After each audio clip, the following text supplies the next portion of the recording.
Semangat pagi teman-teman semuanya yang masih pada semangat. Ayo semangat untuk belajar PMP, Project Management Profesional. Oke, kali ini kita akan pelajari tentang Conflict Resolution Style Metric gitu ya. Di sini ada 5 style ya, ada 5 style dan digambarkan dalam bentuk metrik atau map yang menggambarkan posisi posisi posisi masing-masing style. Di mana di sini eh, diwakili oleh sumbu sumbu tegak atau sumbu Y, itu tentang concern for oneself di satu pihak, yang sumbu X atau sumbu datar itu concern dari pihak yang lain. Nah, map ini ada dua pendapat. Pendapat yang pertama adalah salah satu sisi, misalkan sisi dari oneself ini adalah sisi dari PM, yang sisi bawah itu sisi dari pihak yang lain. Itu pendapat pertama. Pendapat yang kedua, PM itu sebagai wasit, dalam tanda kutip sebagai wasit, di mana concern for one self ini adalah uh, salah satu pihak yang berkonflik, sementara concern concern for others ini adalah pihak satunya. Namanya konflik kan pasti melibatkan minimal dua pihak. Ini pihak satu dan pihak dua, di mana PM itu sebagai wasitnya, gitu ya. Nah, untuk penjelasan yang kali ini pendapat yang saya akan jelaskan sesuai dengan pendapat yang kedua, ini ya. Yaitu pendapat yang kedua tadi adalah ini ada pihak yang berkonflik. Pihak pertama ini adalah pihak yang kedua, ya. Oke, di sini ada 5 style, ada 5 style. Ada 5 style. Oke, kita mulai dari apa dulu ya? Jadi saya jelaskan langsung dengan contoh ya. Langsung dengan contoh.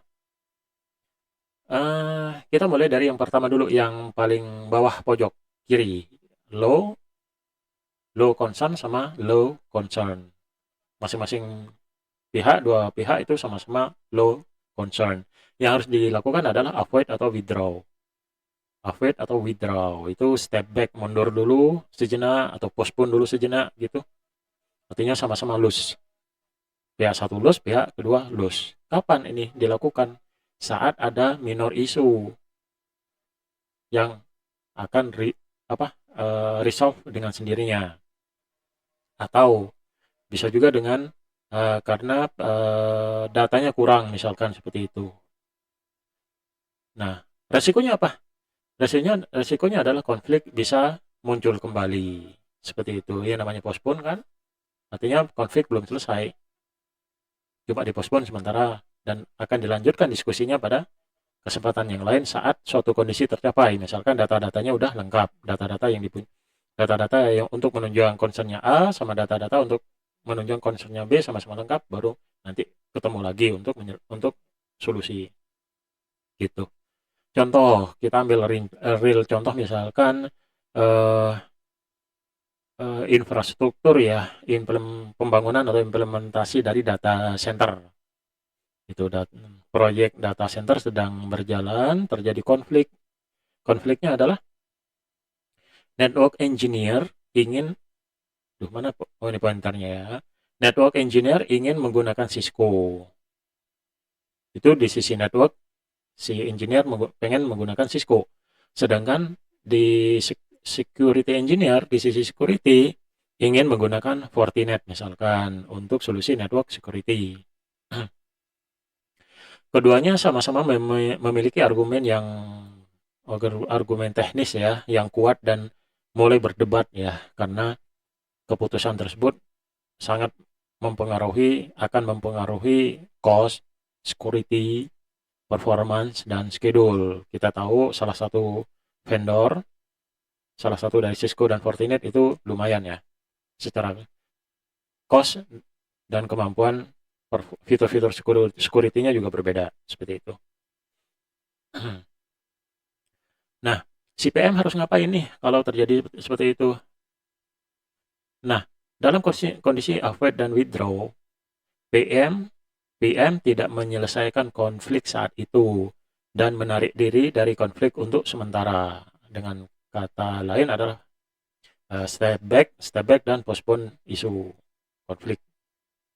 Nah, contoh contoh kalimat yang bisa disampaikan oleh seorang PM adalah, saat ini diskusinya sudah terlalu emosional. Misalkan gitu ya. Kita hentikan dulu pembahasannya dan lanjutkan besok atau kapan gitu. Setelah masing-masing engineer siap dengan data teknisnya. Gitu. Berarti kan postpone dulu. Siapkan data-data teknisnya, baru nanti besok ketemu lagi. Gitu. Ini postpone. Saat ini, isu atau konflik itu di avoid atau withdraw. Tujuannya apa? Tujuannya memberikan waktu yang cukup agar emosi turun dan tim dapat mempersiapkan informasi yang dibutuhkan. Gitu. Di sini penting untuk di note adalah, ini bukan berarti konflik diabaikan selamanya, enggak, sementara aja. Namanya postpone kan sementara ya. Gitu. Hal ini cocok jika masalah belum urgent ya. Masalah belum urgent, informasi belum lengkap kayak tadi ya. Emosi masih tinggi, sedang tinggi. Itu avoid dulu. Avoid atau withdraw. Terus kita coba ke smart atau accommodate. Pendekatan yang bisa sebelum contoh ya. Smart accommodate itu giveaway, berikan jalan untuk mempertahankan hubungan yang baik. Hasilnya memang lose dan win ya. Tapi ini sementara. Kenapa? Karena yang yang dicapai di sini adalah cari kesamaannya. Hanya sekedar untuk menjaga hubungan baik dulu. Cari kesamaan, pasti perbedaan pendapat itu pasti ada irisan atau bagian yang sama. Dari dua pendapat itu pasti ada irisannya. Cari irisannya dulu, cari persamaannya dulu, hanya untuk menurunkan tensi. Seperti itu. Memang belum selesai ini, masih perlu dilanjutkan ke tahap diskusi atau meeting selanjutnya. Kapan? Resultnya adalah lose win. Ya memang salah satu merasa kalah, dikalahkan, salah satu dimenangkan. Tapi belum final. Tapi emosi sudah turun dengan mencari dan menekankan pada persamaan dulu. Best war, terbaik untuk apa? Ketika workable solution is fine. Nah, workable solution yang dimaksud ini adalah kesamaannya. Solusi yang sama itu diprioritaskan dulu. Resikonya apa? Underlying issue may remaining. Ya jelas, ya kan baru sebagian yang sama yang dilaksanakan, sementara bagian yang berbeda kan belum diselesaikan. Pasti may remaining underlying isunya.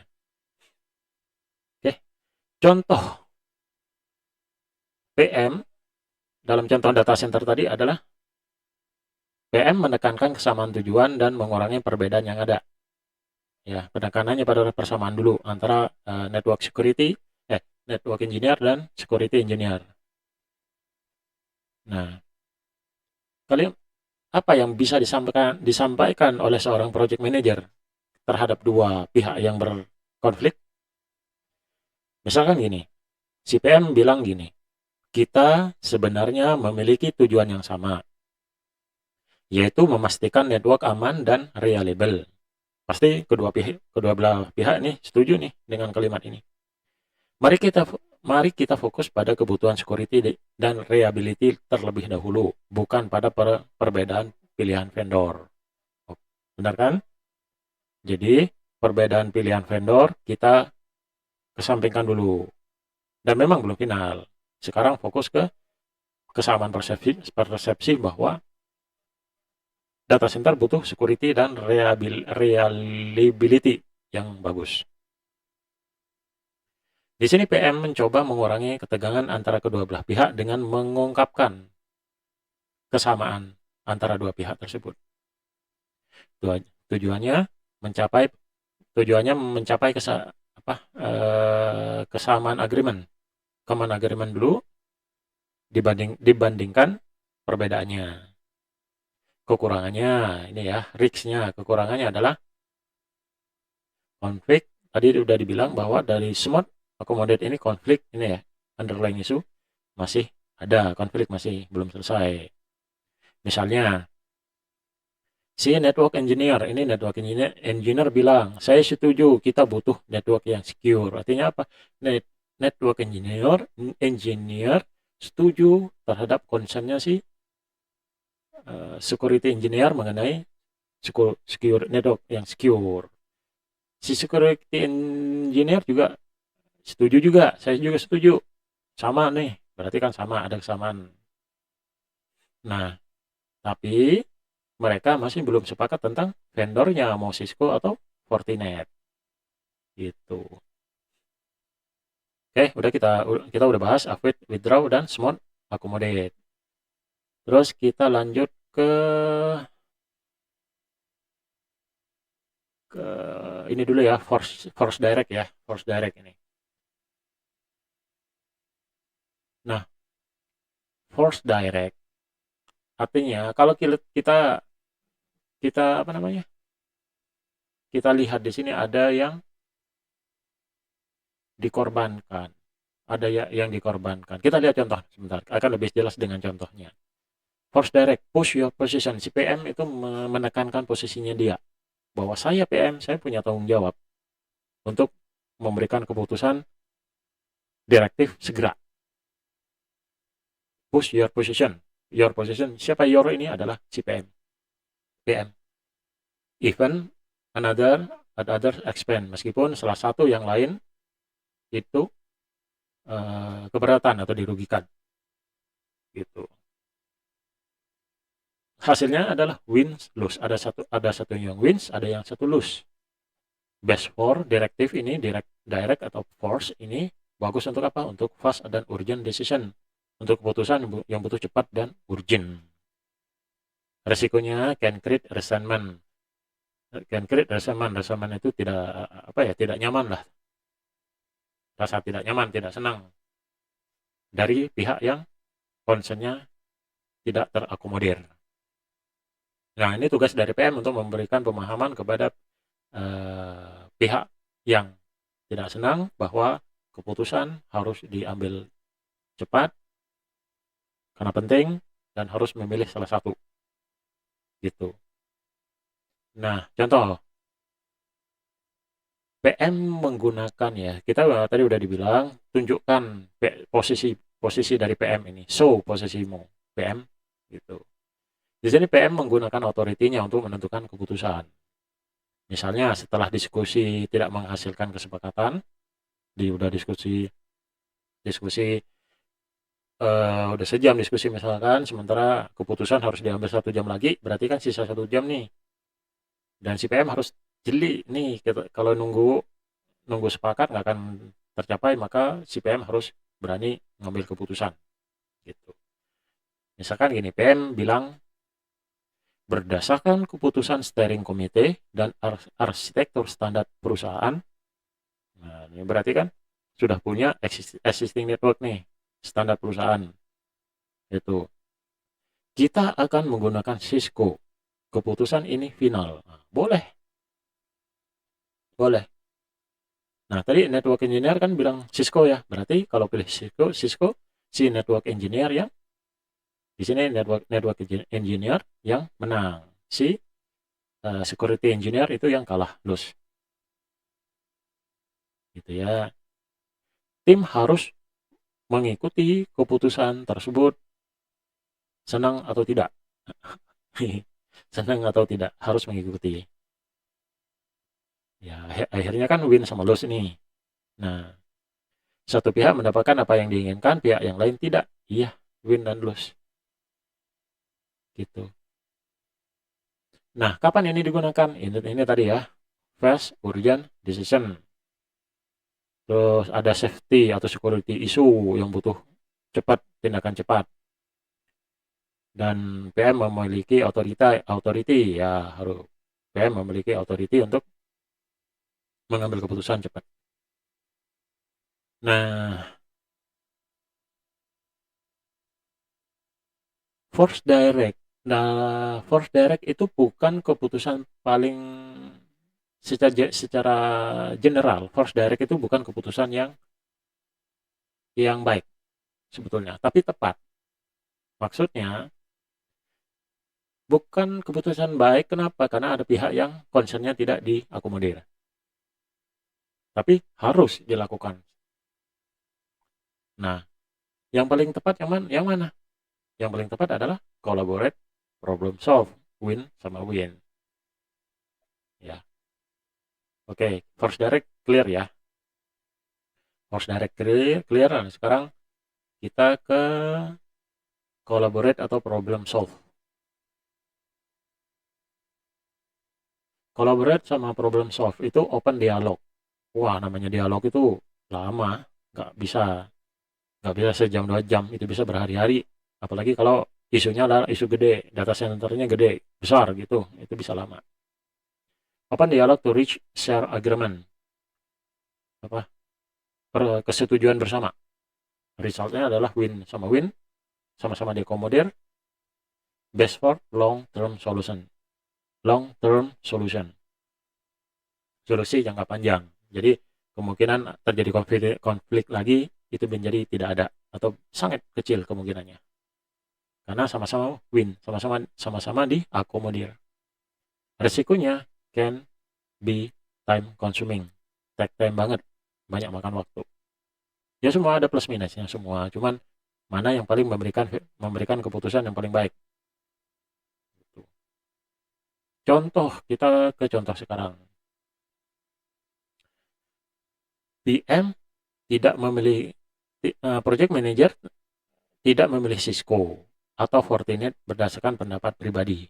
Jadi si si project manager itu tidak memaksakan opininya dia. Dia mempersilahkan kepada network engineer sama security engineer karena mereka kan sebetulnya yang paham tentang teknis.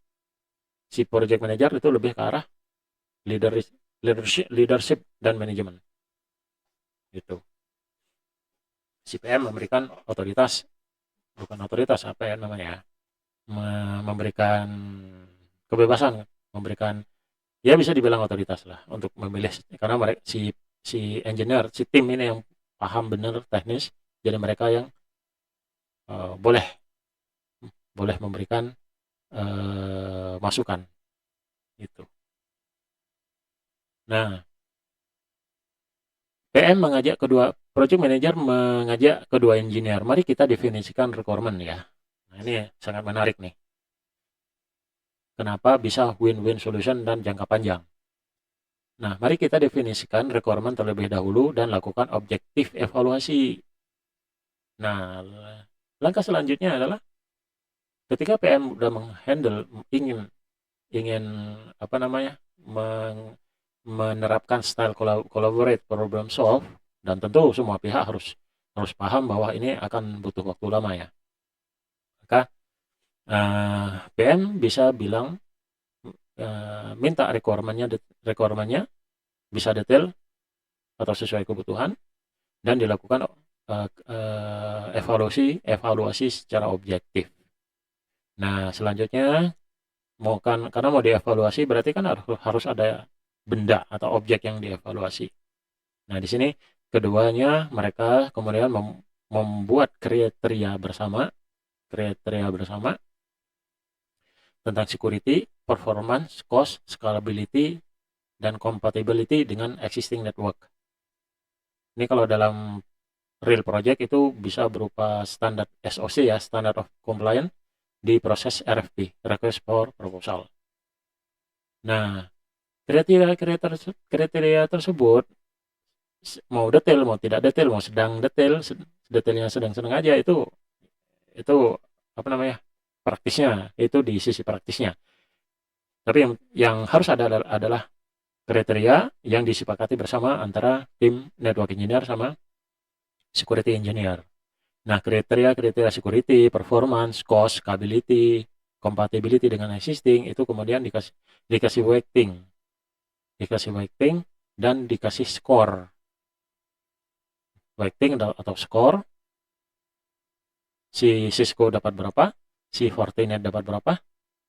Dari scoring tersebut, misalkan si siapa namanya, si Cisco dapat 85 misalkan, terus si Fortinet secara total ya, si Fortinet dapat 80, maka secara skor maka Cisco lebih lebih berhak lebih objektif untuk dipilih dibanding Fortinet secara scoring. Nah, makin banyak kriteria yang disajikan, yang di list itu makin objektif, makin valid, semakin banyak. Ya, bahkan untuk satu produk itu bisa sampai 300 item. 300 item. Ya, karena saya pernah di tahap seleksi vendor untuk produk dan melakukan penilaian di SOC, Standard of Compliance, scoring vendor. Nah, dengan scoring tersebut itu udah paling objektif itu. Semuanya diakomodir. Yang kalah ya kalah, yang menang pada tahap kriteria tertentu ya.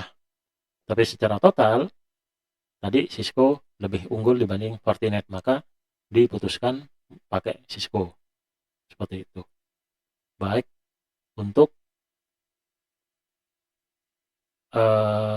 network maupun security semuanya pakai Cisco. Itu win-win solution. Meskipun si siapa namanya, si security engineer nggak jadi pakai Fortinet, dia tapi dia apa namanya, tidak pakai Fortinet, tapi karena melalui kriteria yang objektif tadi, weighting sama scoring, maka dia menerima karena ada penilaian yang objektif. Itu win-win solution, berlaku long term solusi. Seperti itu. Nah, seperti yang dibilang tadi, meskipun nggak jadi pakai Fortinet, tidak ada pihak yang salah. Karena tidak ada pihak yang kalah. Kalah di sini maksudnya concern-nya nggak dikonsider. Nah, meskipun Fortinet nggak jadi diambil, tapi si security engineer tetap menang secara objektif. Seperti itu. Nah, yang terakhir adalah compromise dan reconcile. Compromise dan reconcile. Di sini kita partial ya. Partially satisfy both side through give and take. Artinya 50% diakomodir, 50% diakomodir. Nah, itu partial win, partial lose. Best for temporary fix under time pressure. Ya. Time pressure-nya itu lebih longgar dibanding time pressure-nya yang di sini, yang force direct. Makanya diambil yang compromise atau reconcile. Risikonya apa? May not fully satisfy either side. Mungkin tidak fully memuaskan kedua belah pihak. Karena concern-nya, permintaannya atau request-nya hanya diakomodir 50%, 50%-nya nggak diakomodir. Itu masing-masing pihak. Contoh, biar jelas. Kedua pihak sama-sama memberikan sesuatu untuk mencapai solusi yang dapat diterima. Misal, network engineer ingin Cisco untuk network infrastruktur. Security engineer ingin Fortinet untuk security. Maka project manager mengusulkan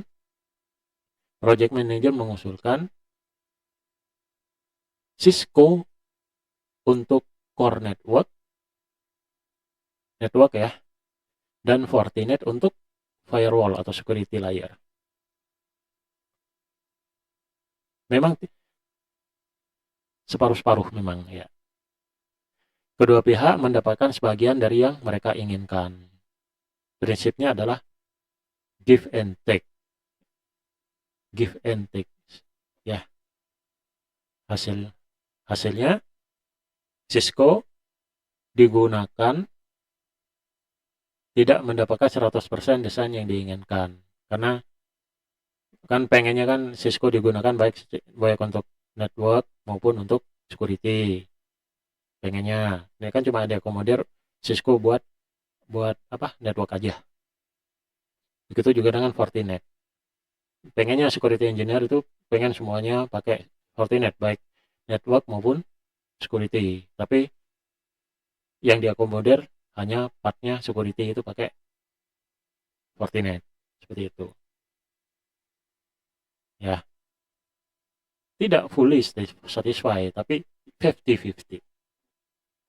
Itu kompromi atau reconcile.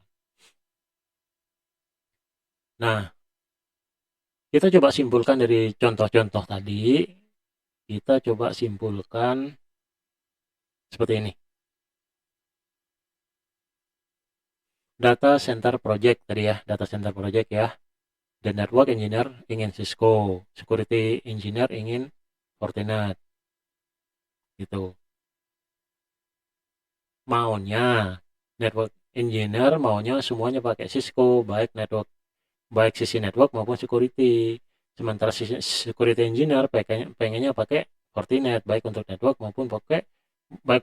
maupun security. Karena ada konsen cost, security, performance, schedule dan lain schedule dan lain-lain. Gitu. Ini summary-nya seperti ini.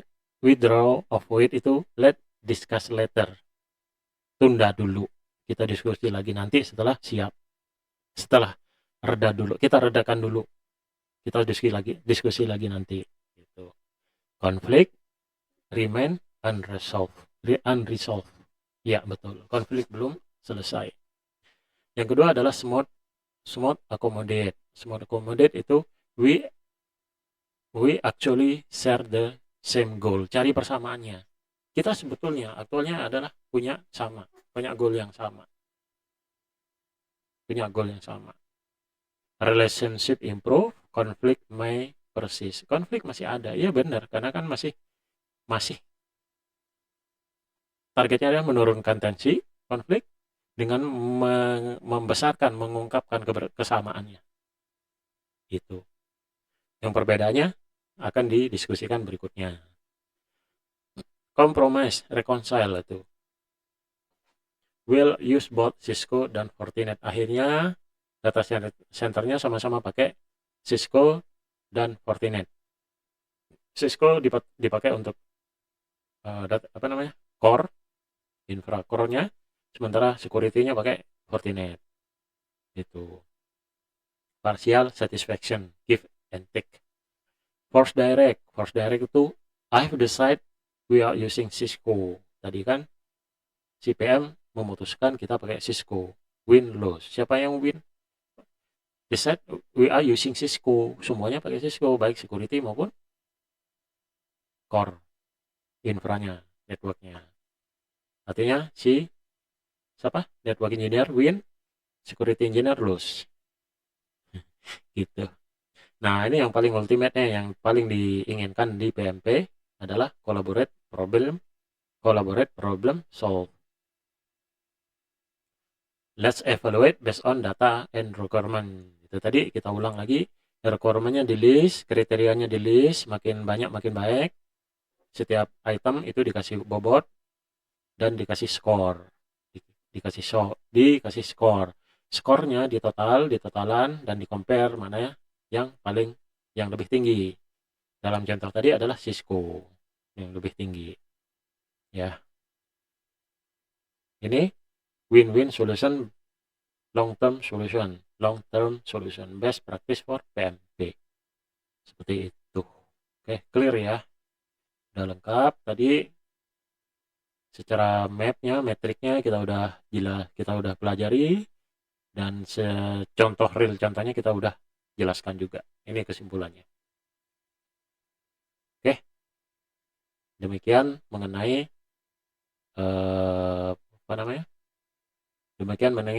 konflik resolution style matrix.